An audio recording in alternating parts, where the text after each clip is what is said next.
तर हाय विद्यार्थी मित्रांनो, स्वागत आहे आपलं आपल्या प्रिय युट्यूब चॅनलवरती, ज्याचं नाव आहे श्री कोचिंग क्लासेस. आणि आपण आता प्रिव्हियसली 7वी साठीचा इंग्लिशचा क्वेश्चन पेपर पाहिलेला आहे. आणि त्या क्वेश्चन पेपरमध्ये जे काय आपण पाहिलंय त्यापैकी जो एक पार्ट आहे ना, त्या क्वेश्चन पेपरचा क्वेश्चन नंबर 1 सेक्शन 1, जो की डू ॲज डायरेक्टेड आहे, त्यामधले काही प्रश्न किंवा त्याच प्रश्नपत्रिकेतले प्रश्न सिरियली आपण एकदा ओव्हरलुक करणार आहोत. त्याची उत्तरं काय आहेत ते पण पाहणार आहोत. तर तुम्हाला जर ते 8-10 मार्क तुमचे फिक्स करायचे असेल तर नक्कीच या व्हिडिओला शेवटपर्यंत बघा. कोणताही पार्ट स्किप करू नका, म्हणजे सगळे प्रश्न तुमचे बघून होतील आणि परीक्षेमध्ये तुम्हाला त्याचा नक्कीच फायदा होईल. मित्रांनो, या स्लाइडमध्ये आपण पाहतोय की आपल्याला बघायचं फायनल एक्झामचा क्वेश्चन पेपर, ज्यामध्ये फक्त आपण या व्हिडिओसाठी बघणार आहोत do as directed and all other questions based on contextual grammar. But सध्या हा पार्ट जो आपला फक्त डू ॲज डायरेक्टेड मध्ये किंवा फर्स्ट सेक्शन मध्ये जे काही क्वेश्चन आहे ते आपल्याला सॉल्व्ह करून देणार आहे. तर अपेक्षा करतो की तुम्ही नक्कीच शेवटपर्यंत हा व्हिडिओ बघाल. आपण पुढे जाऊया, नेक्स्ट स्लाइडवर जाऊया. आता बघा, इथे आपल्याला काही प्रश्न दिसत आहे. सेक्शन 1 मी आधीच हेडिंग टाकून ठेवलं आहे, सेक्शन 1 डू ॲज डायरेक्टेड म्हणून मी हेडिंग लिहिलं इथे. तर हा जो सेक्शन 1 आहे आपला डू ॲज डायरेक्टेड, याच्यावरती आपण सध्या वर्कआउट करतोय. तर इथं पहिला क्वेश्चन आहे आपला, arrange the following words. Okay, arrange the following words in alphabetical order. म्हणजे नेमकं आपल्याला काय करायचं आहे, तर प्रत्येक शब्द जो आहे तो अल्फाबेटिकल ऑर्डरमध्ये अरेंज करायचा आहे. तर यासाठी वर्ड्स दिसत आहे ना, त्यांना करायचं आहे एडिट, म्हणजेच अल्फाबेटिकली अरेंज करायचे. तर अल्फाबेटिकली अरेंज करणं म्हणजे नेमकं काय? तर अल्फाबेटिकली अरेंज करणं म्हणजे त्यांना ABCD या सिक्वेन्स ऑर्डरने लिहिणं, म्हणजेच अल्फाबेटिकली अरेंज करणं. तर चला बघूया कशा प्रकारे याला अल्फाबेटिकली अरेंज करता येईल. तर सर्वात पहिले यामधला कोणता अल्फाबेट येतो हे आपल्याला चेक करावं लागेल. सर्वात पहिले कोणता अल्फाबेट येतो? फ्रूटचा F येतो का, ट्रीचा T येतो, स्टारचा S येतो का, शिपचा S येतो? तर यामधलं या दोघांना डिसाईड करणं थोडंसं अवघड आहे, कोणाला, स्टार आणि शिपला.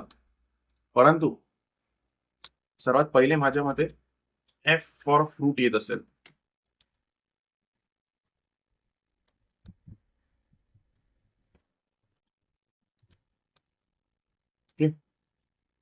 जर अल्फाबेटिकली चेक केलं आपण तर कोणतं येत असेल? F फॉर फ्रूट इथे पहिले येत असेल. तर मुलांना पहिलं जे आहे ते फ्रूट आलेलं आहे, F सर्वात पहिले अल्फाबेटिकली येतं. मग त्यानंतर Fच्या नंतर जो आहे तो S हा लेटर येतो आणि T सर्वात शेवटी येतो. पण या दोघांपैकी S for star, S for ship पैकी पहिलं कोणतं येईल? तर आपल्याला मग त्यासाठी जावं लागेल या सेकंड लेटरकडे, जो इथे T दिलेला आहे, आणि त्यानंतर हा जो सेकंड लेटर आहे इथे H दिलेला आहे. तर याच्या दोघांमधलं अल्फाबेटिकल ऑर्डर आपल्याला डिसाईड करायचं, दोघांपैकी स्टार्ट कोण करतं किंवा पहिले कोण येतं. तर इथे पहिले जो येणारा जो अल्फाबेटिकल वर्ड आहे तो H आहे, म्हणून शिप हा वर्ड आपला ऑर्डरमध्ये सेकंड असेल. आणि त्यानंतर डेफिनेटली स्टार येणारच आहे, कारण दोन्हीही कशापासून सुरू होतात? तर S पासून सुरू होतात. स्टार त्याच्यानंतर येईल. आणि फायनली आपला शेवटी कोणता वर्ड येणार आहे? तर तो येणार आहे टी. ओके, म्हणजे टी पासून जे स्टार्ट होत आहे ते स्पेलिंग आपण लास्टला घेऊ शकतो. तर अशा प्रकारे हा जो प्रश्न आहे पहिला अल्फाबेटिकली अरेंज झालेला आहे. तर विद्यार्थी मित्रांनो, व्हिडिओ पुढे घेऊन जाण्याच्या आधी मी तुम्हाला एवढंच सांगेल की हा व्हिडिओ नक्की शेवटपर्यंत बघा, कारण की हा खूपच इन्फॉर्मेटिव्ह व्हिडिओ ठरणार आहे इंग्लिशच्या पेपरच्या सोल्युशनसाठी. आणि जर असेच व्हिडिओ आपल्याला पाहिजे असतील तर नक्कीच आपल्या चॅनलला सबस्क्राईब करा, कारण आता आपण एक मॅथ्सचा पण व्हिडिओ सिरीज सोल्युशनवाला घेऊन येणार आहोत. आणि याच्यानंतर आणखी एक इंग्लिश ग्रामरचा व्हिडिओ मी घेऊन येणार आहे, जो की प्रिव्हियस इयर क्वेश्चन पेपर जो मी मागे अपलोड केला आहे त्यातला एक सेक्शन 4 जो आहे तो त्यामध्ये आपण एक्सप्लेन करणार आहोत. आणि त्याची रिलेटेड 2-4 एक्झाम्पल्स आपण आजूबाजूचे घेणार आहोत, म्हणजे तुमचा अभ्यास आणखी सोपा होईल.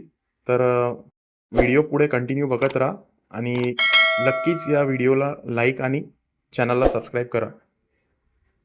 आता दुसरा प्रश्न घेणार आहे आपण, आणि हा प्रश्न आता बघूया काय अल्फाबेटिकल ऑर्डर नेमकं याचं असणार आहे.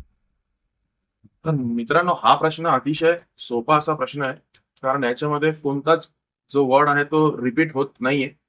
तर बघा, आता प्रश्नाचं उत्तर लिहिताना अल्फाबेटिकली जो सर्वात पहिला जो लेटर येतो तो बी आहे. कारण आपल्याकडे जे शब्द आहेत ते आहेत office, job, league and business. तर सर्वात पहिला वर्ड जो आहे ना तो बी पासून येतो, म्हणून बिझनेस हा शब्द सर्वात आधी आपला येणार आहे. त्यानंतर अल्फाबेटिकली जे दुसरा वर्ड येतो त्यापासून जॉब हा वर्ड आपल्याकडे आहे, तो दुसरा वर्ड इथे येणार आहे. त्यानंतर जो आहे लीग, एल एल हा वर्ड येतो. त्यानंतर लीग हा शब्द आपला येणार आहे आणि सर्वात शेवटी ओ येणार आहे अल्फाबेटिकली, म्हणून ऑफिस हा शब्द सर्वात शेवटचा असणार आहे. आय होप तुम्हाला हे सगळे प्रश्न नक्कीच कळले असतील. दोन्ही प्रश्न अल्फाबेटिकली अरेंज कसे करायचे. आता आपण सेकंड स्लाइडकडे जाऊया. मुलांनो, ही आहे तुमच्या समोर आपली सेकंड स्लाइड, ज्यामध्ये पुढचा प्रश्न आपल्याला दिलेला आहे. तर हा जो पुढचा प्रश्न आहे इथे आपल्या समोर आहे की सेकंड क्वेश्चन की काय आहे तर अंडरलाईन. ओके, काय अंडरलाईन द ऍडजेक्टिव्ह असा प्रश्न आपल्याला सेकंडली त्यांनी दिलेला आहे. तर ह्या प्रश्नामध्ये ऍडजेक्टिव्हला जेव्हा आपल्याला अंडरलाईन करायचंय तेव्हा आपण नेमकं पाहून घेऊया ऍडजेक्टिव्ह काय असतं.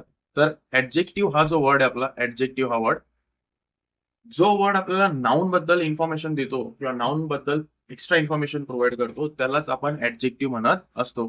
तर नेमका ह्या सेंटेन्समध्ये नाउन कोणतं आपल्याला ते आधी ओळखावं लागेल. नाउन काय असतं तर name of any person, place, animal, thing is called as noun. तर इथे पर्सनचं नाउन आलेलं आहे जे की रितू आहे. मग काय आहे रितू? तर Ritu is a smart girl. Ritu is a smart girl. तर ऋतूबद्दल इन्फॉर्मेशन देणारा वर्ड कोणता आपला तर गर्ल आहे. असं असल्यामुळे हा जो स्मार्ट हा वर्ड आहे, तर असं असल्यामुळे हा जो स्मार्ट जो वर्ड आहे तो काय असणार आहे तर आपला ऍडजेक्टिव्ह तो असणार आहे. म्हणून या सर म्हणजेच अंडरलाईन आपल्याला करायचं आहे ना, तर आपण कोणाखाली अंडरलाईन करू शकतो तर स्मार्ट या वर्ड खाली अंडरलाईन करू शकतो. या सेंटेन्स मध्ये स्मार्ट हा वर्ड जो आहे तो आपला ऍडजेक्टिव्ह आहे. तर आता जाऊया सेकंड सेंटेन्सकडे. सेकंड सेंटेन्स काय म्हणतोय तर इथं आहे science is an easy subject असा आपला सेकंड सेंटेन्स आहे. तर पुन्हा एकदा science is the name of subject. Okay, name of any subject or हे नाऊन आहे असं आपण म्हणू शकतो. सायन्स हे काय आहे तर नाऊन आहे. तर सायन्स कसा आहे? सायन्स कसा आहे तर सायन्स आहे इझी. ओके, सायन्स कसा आहे? इझी आहे. म्हणजे सायन्स बद्दल इन्फॉर्मेशन प्रोव्हाइड करणारा वर्ड आपला कोणता आहे तर सेकंडली आपण म्हणू शकतो की इझी हा वर्ड जो आहे तो सायन्स बद्दल एक्स्ट्रा इन्फॉर्मेशन आपल्याला प्रोव्हाइड करतोय. म्हणूनच इझी जो वर्ड आहे तो काय असणार आहे आपला या क्वेश्चन मध्ये ऍडजेक्टिव्ह असणार आहे. म्हणून ऍडजेक्टिव्ह खाली अंडरलाईन आपल्याला करायची आहे. म्हणून आपण कशा खाली अंडरलाईन करणार आहोत तर इझी खाली अंडरलाईन करणार आहोत. आय होप तुम्हाला हा सेकंड प्रश्न पण अंडरलाईन द ऑब्जेक्टिव्ह हा पण व्यवस्थित पद्धतीने समजलं असेल. आता आपण जाऊया नेक्स्ट स्लाइडकडे, म्हणजे तिसऱ्या स्लाइडकडे.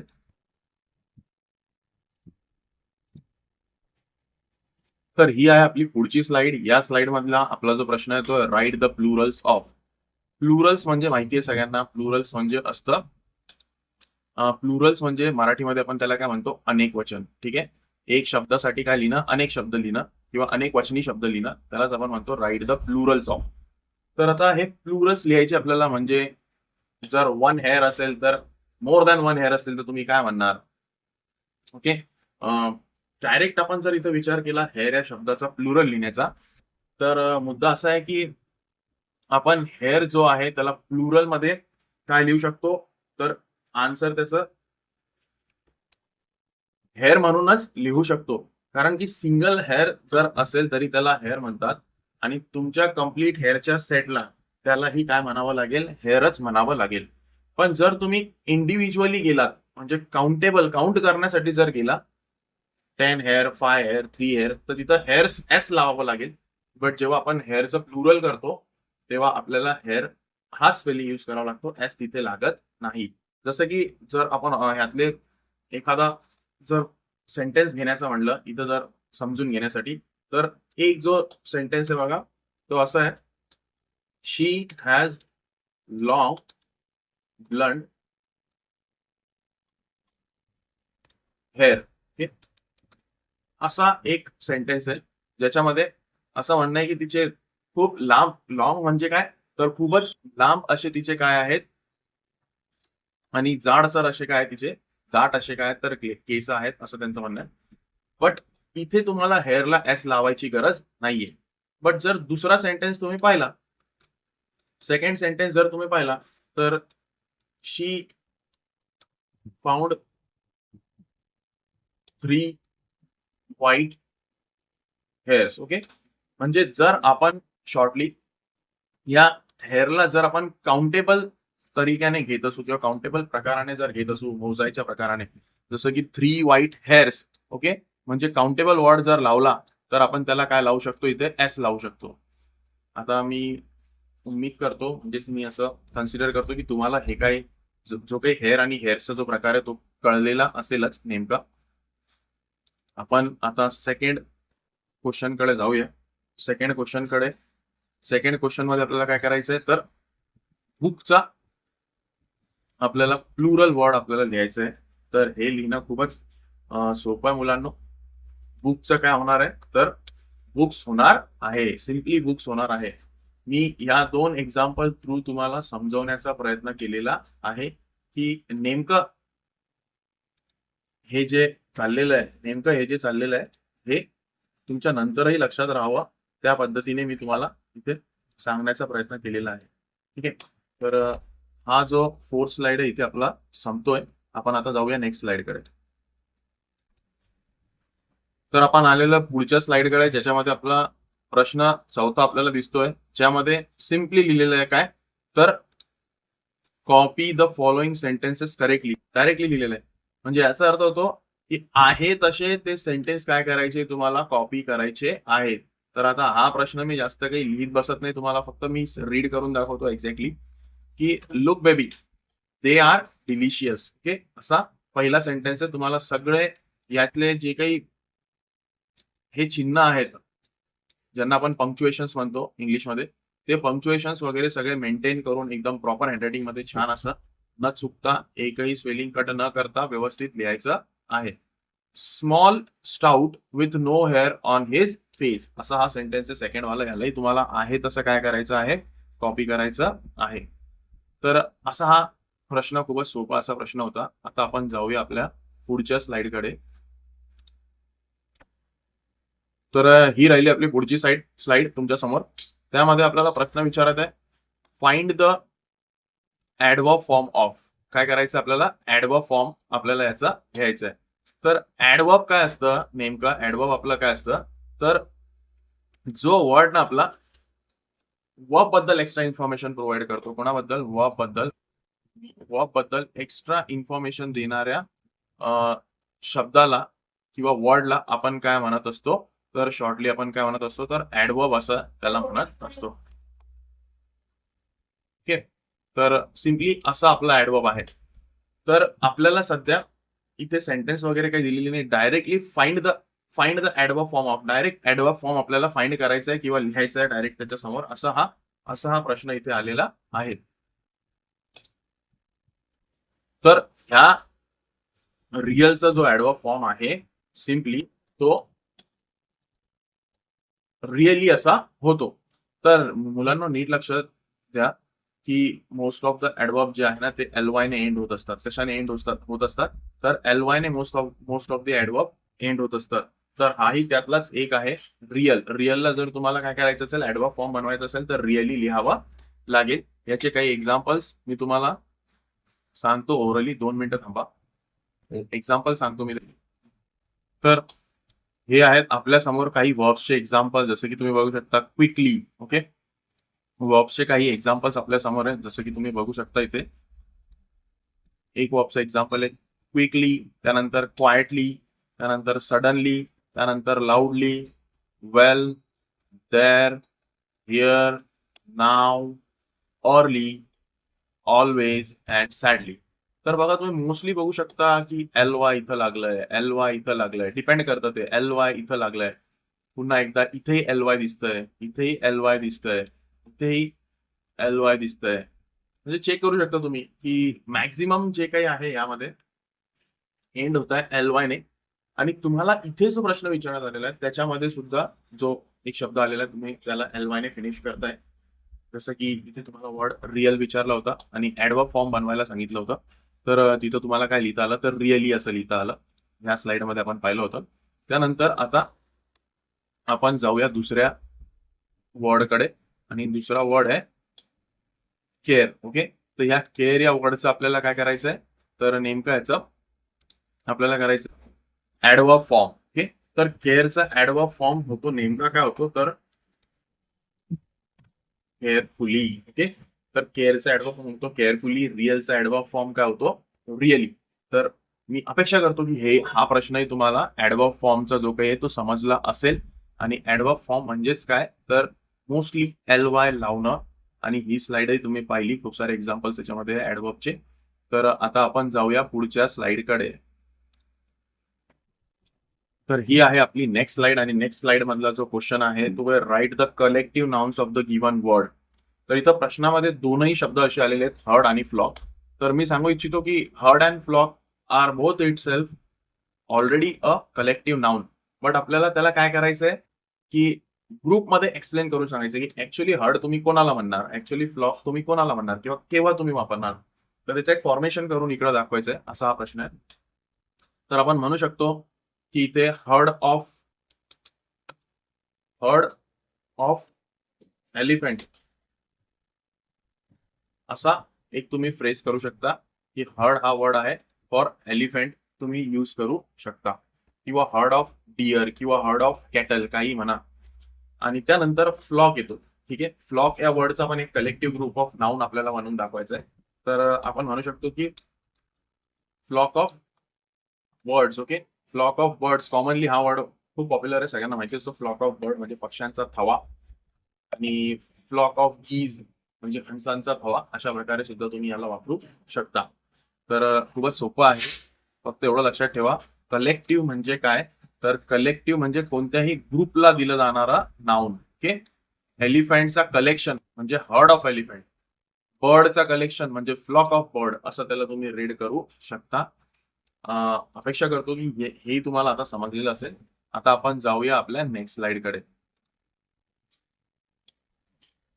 तर विद्यार्थी मित्रांनो, आलोय आपण नेक्स्ट स्लाइड मध्ये. नेक्स्ट स्लाइड मधला प्रश्न असा आहे की underline the pronoun in the following sentences. Okay, तर हे दोन्ही सेंटेन्स जे खूपच बेसिक लेवलचे सेंटेन्स आहे, तुम्ही 7th स्टँडर्ड मध्ये आहात, थोडासा सिलेबस बेसिक आहे तुमचा.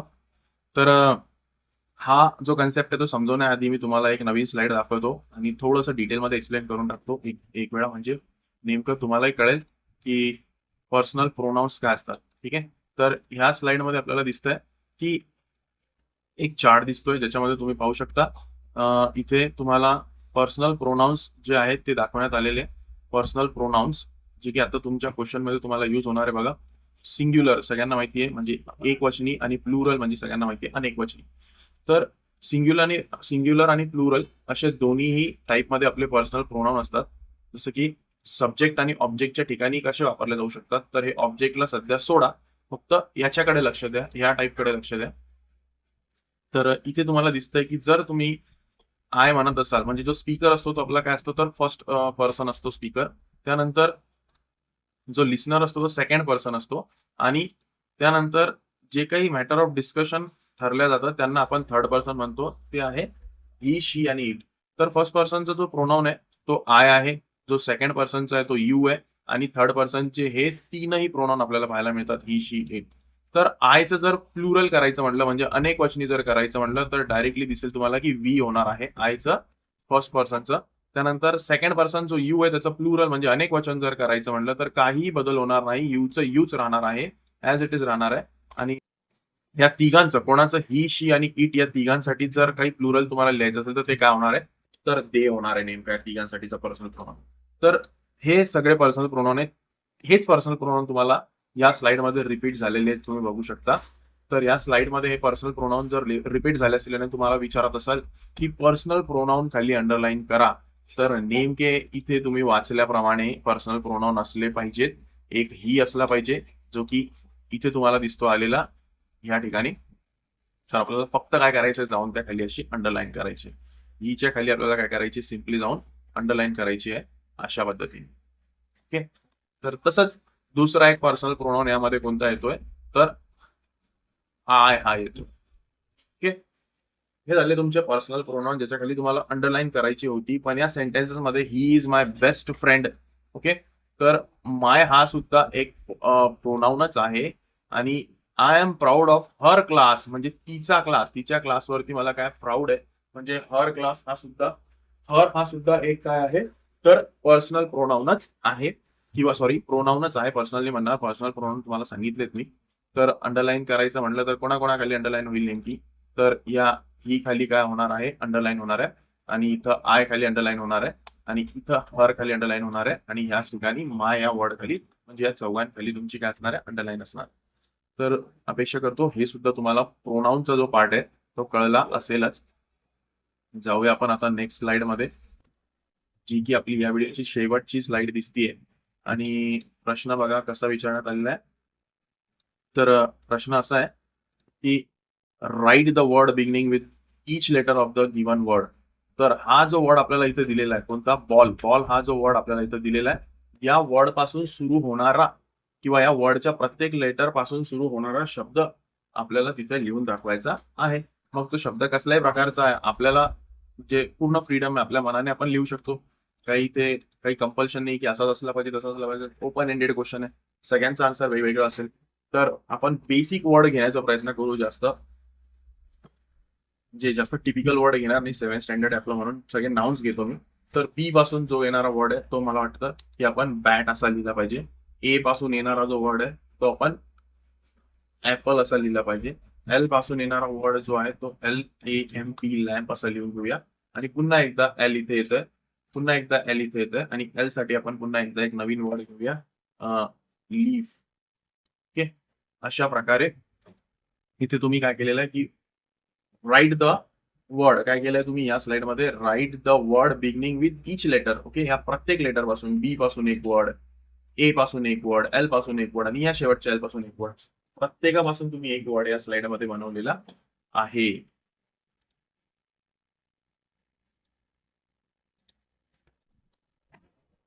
तर thank you for watching till the end. Video थोडासा लांब झालेला आहे, थोडासा मोठा झालेला आहे, मी मान्य करतो. परंतु या व्हिडिओमध्ये आपल्याला सगळं काही डिटेलमध्ये एक्सप्लेन झालं असेल, डू ॲज डायरेक्टेड.